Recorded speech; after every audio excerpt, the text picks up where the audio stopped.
Have you ever noticed how some people seem to get genuine satisfaction from testing your limits? They interrupt you mid-sentence. They deliver cutting remarks dressed up as jokes.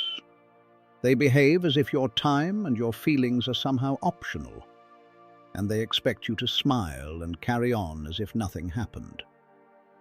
Well, that ends here.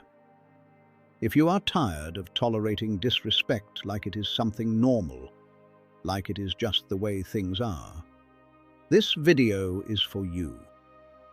Today, I am going to walk you through 6 direct and in some ways unconventional ways to handle people who do not respect you, without losing your composure, without stooping to their level, and most importantly, without giving up an inch of your dignity.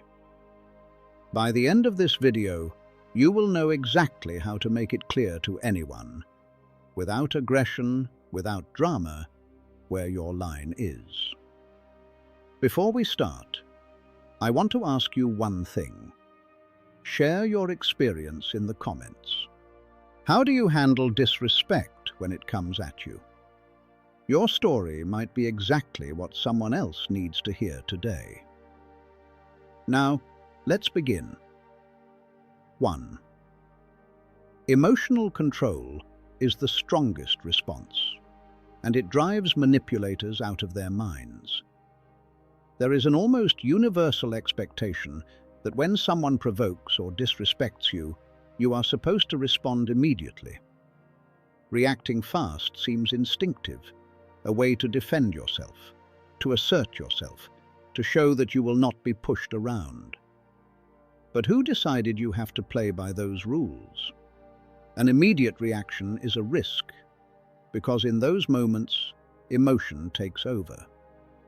Anger, frustration, wounded pride, these feelings distort your thinking and push you toward responses you will later regret. And that is exactly what someone who disrespects you wants to see. You losing your balance, reacting on emotion, and then carrying the embarrassment of what you said. By choosing not to react immediately, you rise above the situation. This is a quiet but powerful statement. You operate on your own timing, not theirs. Think of an experienced chess player who never rushes, even when the opponent is pressing. He knows that every move must be deliberate. By maintaining his rhythm, he becomes unreachable. Demonstrating emotional intelligence in these moments is not weakness. It is strategy. It is taking a step back to see the full picture before deciding whether and how to respond. And in that pause, you often discover the most powerful response of all. No response at all. When someone provokes you and you do not react, you communicate something that cannot be easily argued with, that what they did was too insignificant to deserve your energy. You become the wall that does not shake when the wind pushes against it. Try it. The next time someone tries to unsettle you, let the silence speak first. If you decide to respond, do so with clarity and purpose. If it is not worth the effort, walk away and do not look back. Real strength is in choosing when to respond, and especially when not to. 2. The power of the silent gaze. Let me tell you about one of my favorite and most effective techniques, the silent gaze. You may be thinking right now, seriously, just look at them? Yes. And believe me, when someone behaves rudely or dismissively, nothing disorients them quite like a long, calm, completely neutral gaze held in complete silence. Why does it work? Because the person being disrespectful is always looking for a reaction. They want you to stumble, get angry, maybe retaliate. They want to pull you into their drama, make you doubt yourself, make you feel smaller. But when you simply look and say nothing, when you show not even a flicker of emotion, the dynamic shifts instantly. I know it can sound like passive aggression, but listen carefully. There is something deeply unsettling about a person who does not respond the way they are expected to. When you hold a steady, silent gaze, you are saying without words, "I am not playing your game." It is a way of reclaiming your space, your composure, and your dignity, without lifting a finger. And very often, that gaze is the clearest and strongest no you can give. Let me share a moment when this technique worked exactly the way it should. I was in a group meeting where one person kept interrupting me constantly. One of those types, loud, inflated confidence, acting as if everyone should stop and listen to their brilliance. I tried politely redirecting. I tried being measured. He kept going. So I simply looked at him, leaned back in my chair, arms folded, and held his gaze, no expression, no blinking, for about 5 seconds without saying a word. The tension was immediate. Everyone at the table noticed. And here is what happened. He became visibly uncomfortable. He started stumbling over his words. His eyes went everywhere except toward me. He did not interrupt me again that day. More than that, his whole manner shifted into something much more respectful. The silent gaze is not only a technique for asserting yourself. When you sit still, stay quiet, and refuse to move, you remind both yourself and the other person that their words and actions hold no power over you. And this shift does not just change the dynamic. It strengthens your own sense of self. Because each time you respond with stillness instead of reaction, you confirm something important to yourself. I do not need to defend myself to anyone. 3. When silence is your most powerful answer. Here is a secret that most people significantly underestimate. Silence. When someone disrespects you, one of the most powerful responses available to you is simply not responding. I know what you are thinking. Silence looks passive, like you are letting the other person win. But here is the truth. Silence is not passivity. It is a choice. And sometimes it is the bravest and most decisive response you can give. When someone throws negativity at you, they are genuinely trying to pull you into their drama, to make you feel worse, to put you on the defensive. But when you do not engage, when you let their words hang in the air without acknowledgement, you force them to sit alone with what they just said. And that silence lands louder than any reply. Why does this work so well? Because someone who disrespects you is typically expecting a reaction. They want conflict, justification, or at minimum, some confirmation that their behavior affected you. But silence says, I am not giving you my energy. When you do not respond, you hold control of the interaction and make one thing perfectly clear. I am not here to validate your disrespect. Sometimes the most powerful form of communication is simply not communicating.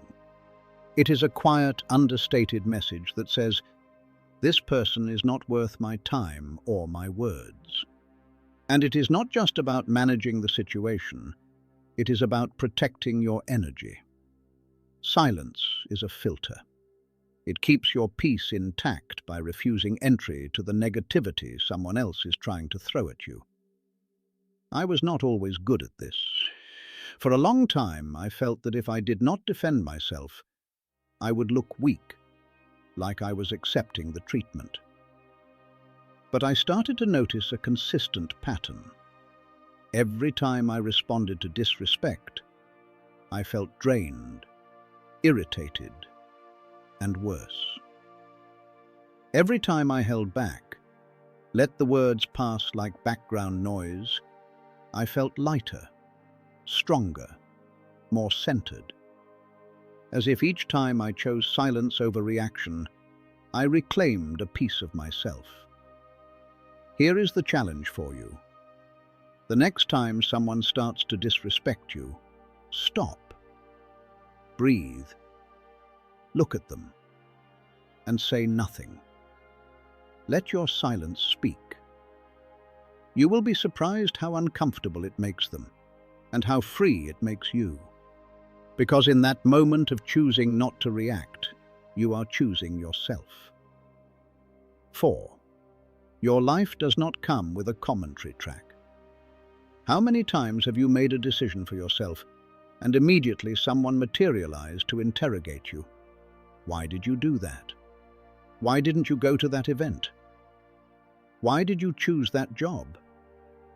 Why did you leave? People behave as though they have the right to demand explanations for every step you take. But here is the truth. They do not. Your decisions are yours. You do not owe anyone an explanation for how you live your life. This may sound radical, but let us look at the reality. When someone questions your choices, in most cases, they are not trying to understand. They are trying to judge, find flaws, make you doubt yourself, or feel better about their own choices by comparison. And here is the point. You do not have to participate in that dynamic. When you stop explaining yourself, you take back your autonomy. You declare, "My life is not open for voting." Let me tell you about a time I changed career paths, left a stable position for something I genuinely cared about, even though it was far riskier. The moment people found out, it felt like I had announced I was moving to another planet. The questions came immediately. Why would you leave a safe job? How are you going to manage? At first, I tried to explain, talked about wanting meaning, about having a plan. But I realized quickly that no matter how much I explained, it was never enough.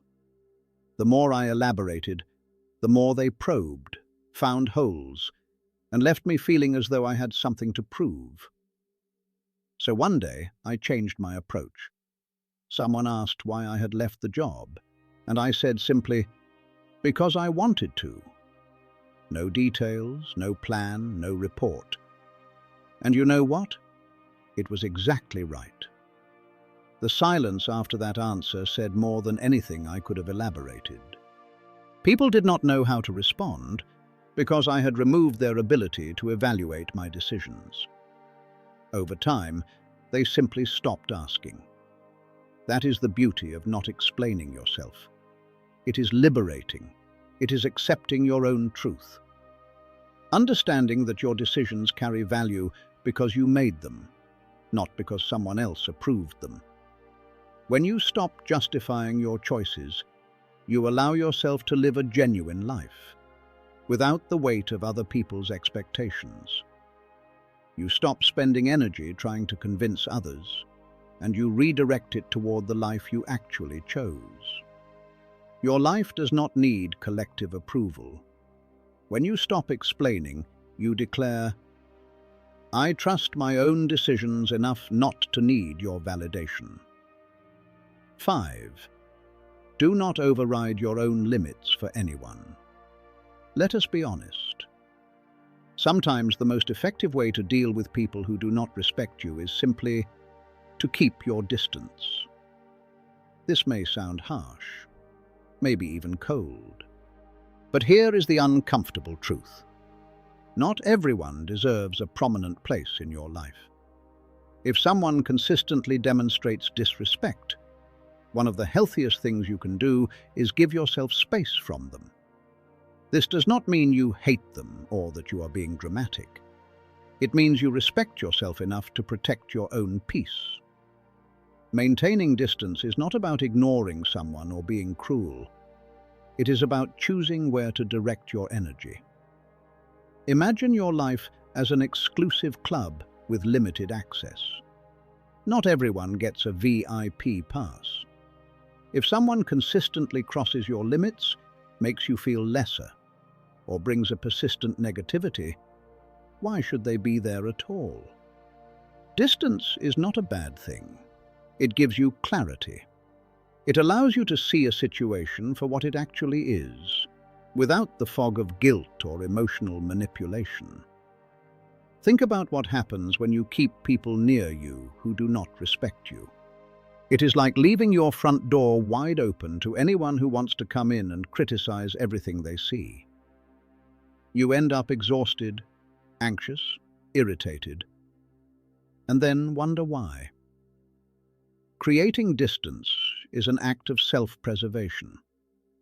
It is about protecting your mental health, maintaining your inner calm, and making space for the people who genuinely do respect you. Releasing guilt around creating distance can be one of the most transformative things you do. You are not obligated to keep people in your life who diminish you. Here is something from my own experience. I had a friend who always found a way to make a cutting remark about something: my decisions, my career, my preferences. At first, I told myself, that's just how he is, or maybe I'm too sensitive. So I kept the friendship going, choosing not to react. But over time, those small jabs started to land. I noticed I was walking carefully around him, bracing for the next one. So I tried something different. No drama, no confrontation. I simply started limiting the time I spent with him. Instead of weekly, maybe once a month. And the relief I felt was immediate. In the space I created, the clarity arrived. This friendship was not serving me. I deserved connections that lifted me, not ones that chipped away at me. Here is your question. Which people in your life are consistently disrespecting you, leaving you feeling smaller or more drained? Ask yourself honestly, do they actually deserve that kind of access to you? 6. Keep your head up. It is your most powerful response to contempt. This may sound like simple advice, but when you are dealing with someone who disrespects you, it is one of the most powerful things you can do. When someone shows contempt, their goal is to make you feel small, to make you doubt yourself, to lower your gaze, shrink your presence, reduce your sense of worthiness. But when you stand straight, head up, and say nothing, you send a message that cannot easily be answered. I know exactly who I am, and nothing you say or do is going to change that. Confidence is deeply uncomfortable for people who rely on contempt. They operate on the assumption that their words and behavior can affect you, can somehow control you. But when you refuse to let that happen, when you literally stand straight with your head held high, you show them that they have no authority over you. You are immovable. And the people who feed on belittling others do not know what to do with someone who will not be belittled. It disarms them. It confuses them. It forces them to face their own behavior, and most cannot withstand that confrontation. I remember a specific situation with someone who, every time we met, would throw a small dig, always with a sarcastic smile, always wrapped in a joke, always with just enough plausible deniability that calling it out felt difficult. For a long time I tried to ignore it, but it landed. I would tense up before seeing them. I was already bracing before anything even happened. Then one day, I made a different decision. I showed up with my shoulders back and my head level. Every time they launched their remark, I simply met their eyes, allowed myself a quiet smile and moved on, as if the comment were simply background noise. Nothing to acknowledge, nothing to be moved by. And something shifted. They started to pull back, as if they sensed that their words no longer had any effect, that their whole performance was going unnoticed. And gradually, all of it stopped. There is something magnetic about keeping your head up. It is an invisible shield that says, "I am untouchable." And here is the truth. People who disrespect others usually cannot stand to see genuine confidence in someone. It breaks the picture they have painted in their mind, the one where they are in control. And when you walk in completely grounded in who you are, that picture falls apart. Keeping your head up is not about physical posture alone. It is a mental stance. Enter any room as if you belong there, because you do. Do not make yourself smaller to fit inside someone else's idea of you. When someone makes a dismissive comment, let it pass. They do not see who you really are. They are simply projecting their own uncertainty. Here is the challenge. The next time someone shows contempt, whether through a subtle dig or a direct attack, do not react. Breathe slowly, straighten your posture, and hold your gaze steady. Look at them as if to say, "I see you, and I am above this." And feel the strength that comes from knowing. Their words have no power over you. Keeping your head up is more than a posture. It is a silent declaration of self-respect. It says, "I know who I am. I value myself. And nothing you say will change that." Because in the end, respect begins with you. And the more you respect yourself, the less room you leave for anyone else's contempt to take hold.